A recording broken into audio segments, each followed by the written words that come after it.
Hello. I don't want to be one of those people that you see in the news headlines or whatever. You know, I had a hard time, had a bad time of it, and he ended up being a druggie and died because, you know, because of the drugs or whatever. Because it's not about the drugs. The drugs are my medicine kind of thing. It's the only thing that I seem to cope with. That helps me a little bit because it distracts my brain from overthinking and from all the things I'm just constantly thinking. I probably am ADHD, but I've not been diagnosed with it.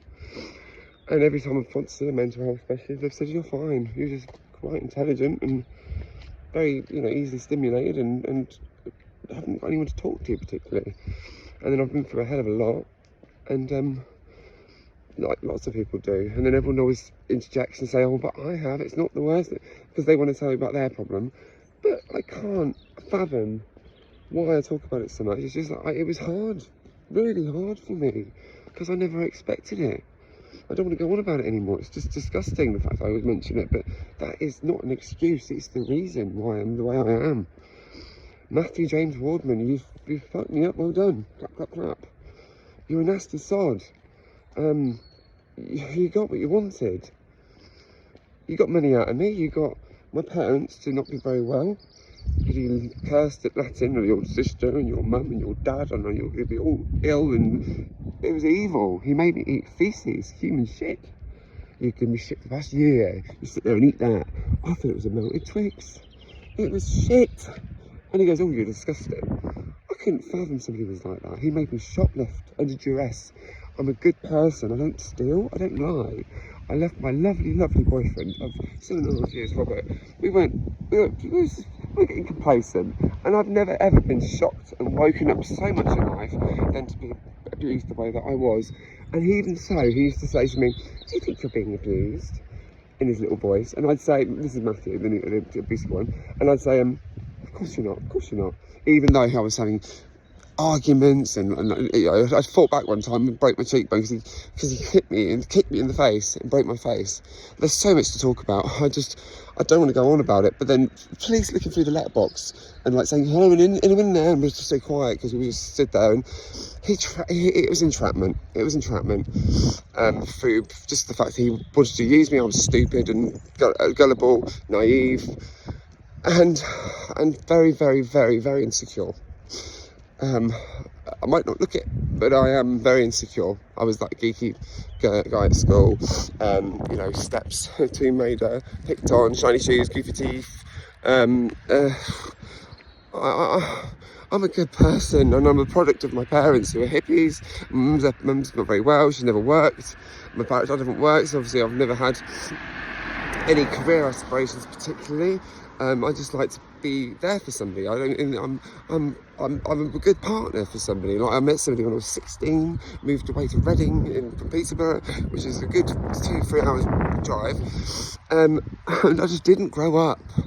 I didn't grow up. I didn't do all the things you're supposed to do at uni and like live life and have my experiences.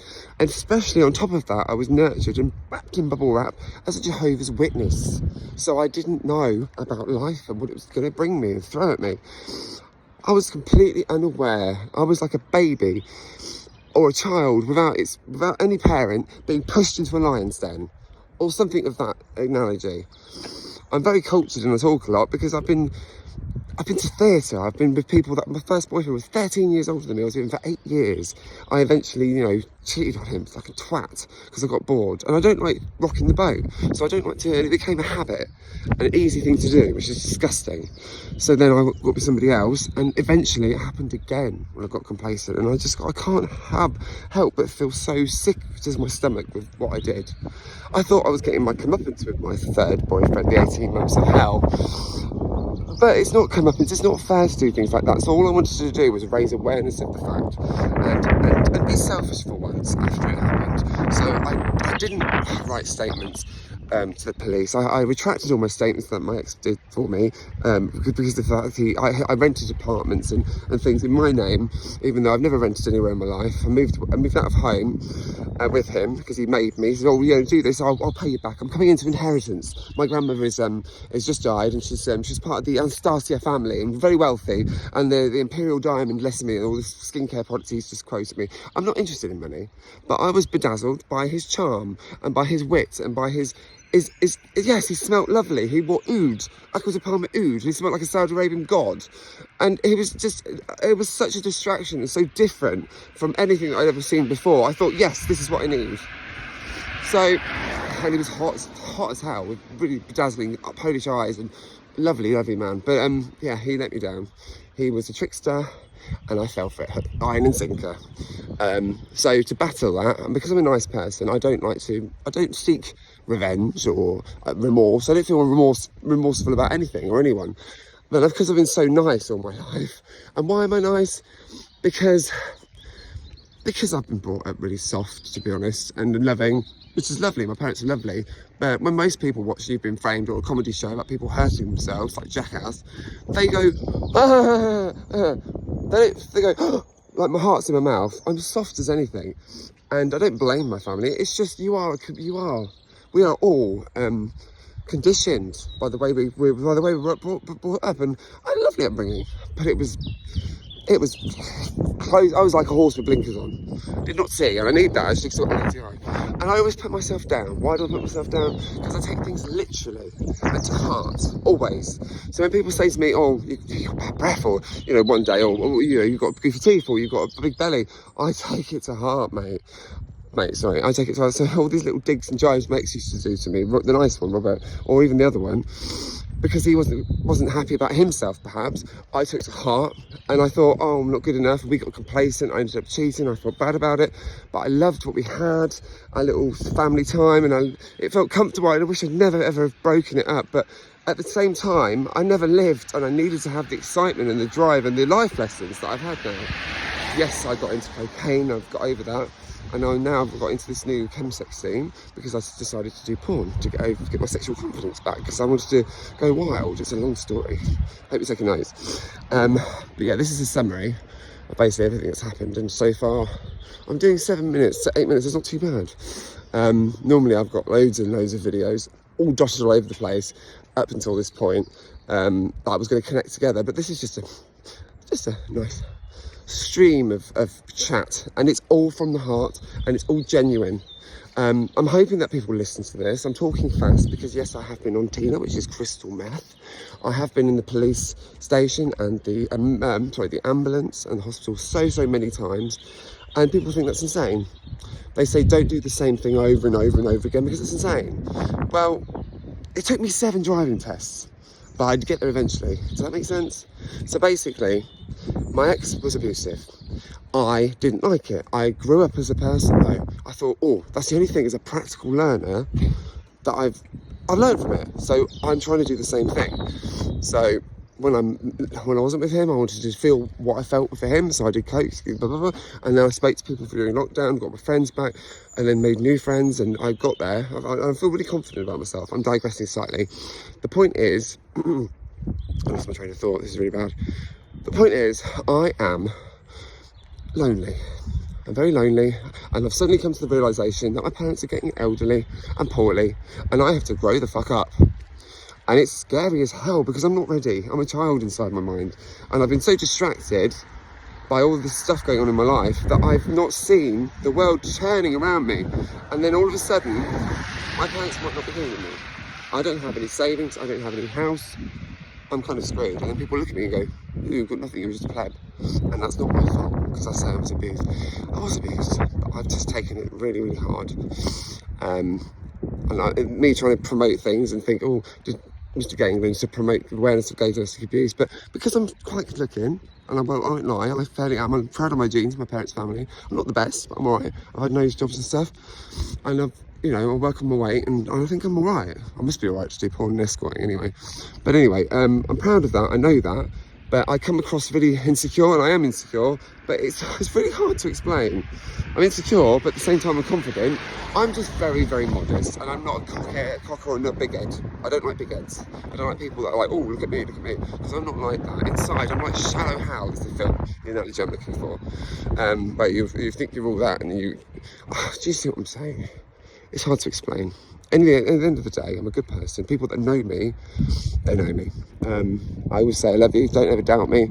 But even my own parents doubt me now. Nobody gets me, no one understands me, except for certain people. And normally they'll all say hi. So am I just insane? Am I just an addict? No, I don't think I am. Possibly getting that way because it's becoming habitual. But then when you've got parents who are always like, oh, stop doing this, is the drug, they make you concentrate on the wrong thing. I've always known I'm going to be okay. I've always known that I'm going to stand on my feet and that I'm going to be okay and successful on my own terms, not by anybody's help. So parents like going on at me all the time saying, oh, we haven't got savings, we've got this, is irrelevant because I've spent the last 3 or 4 years since the ex-abusive partner in soul-searching mode. Trying to be selfish because I've always put partners first, I've always lived for myself. It was living their life, not mine. In Reading and with Maxwell, but my mum used to be like, oh, save money, what are you going to do in your future? And I don't know about my future. I've never thought about my future. I don't care about myself to that degree because I've never wanted to. But now even still, I struggle with it. So now I'm like, you have to learn to like yourself, love yourself in order to think about your future. It's easy for straight people in a way because you sort of fall into it. You sort of potentially, I don't know, sorry to cast aspersions. I got that word from a play I did years ago. Anyway, I can't fathom what's going on in my brain. Although I'm very, very bright, I'm a good person, I mean well, and people judge me too harshly. They look at me and think I'm insane. I'm not insane, I'm just uber clever. When everyone's like, oh, don't be a big head. I'm not a big head in life, but I'm sure about certain things. One thing I can be very certain of is I don't lie. I'm decent, I'm kind, and I might come across a little bit abrupt and a bit loud and talk too fast, but that's because I'm passionate and because I know that any minute now life could crumble around us.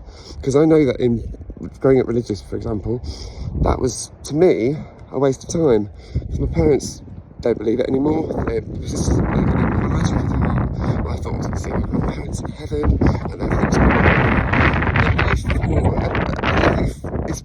it's seemingly fake, then I'm not going to see my nan anymore. This is only one life we get.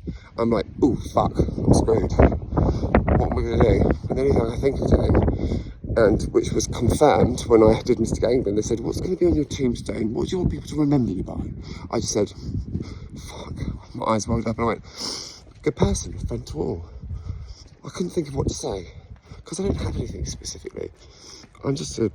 I'm a nice person, I'm entertaining, I'm funny, and I mean well. Goodbye all. I don't know what's going to happen to me in my life, but I'm not going to give up ever. Stuck with me. Mwah.